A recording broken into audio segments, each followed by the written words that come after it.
কর্মীদের উদ্দেশ্যে শুধু এতটুকুই বলতে চাই, সেটা হচ্ছে এই 18 বছর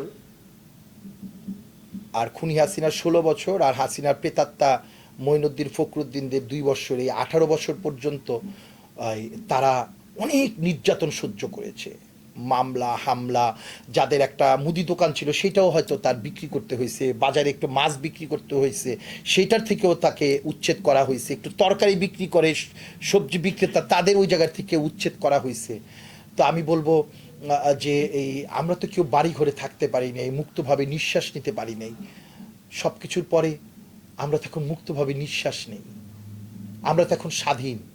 ইচ্ছে বড় তো আমাদের আর কোনো প্রাপ্তি আমি মনে করি না আমাদের কোনো প্রাপ্তি আছে। এবং আমি তাদেরকে বলবো যে অবশ্যই তোমরা ধৈর্য ধরো, এবং আমি আমার নিজেকেও বলবো আমাকেও যেন আল্লাহ সুবহানাহু ওয়া তাআলা ধৈর্য ধারণ করার ক্ষমতা দেন।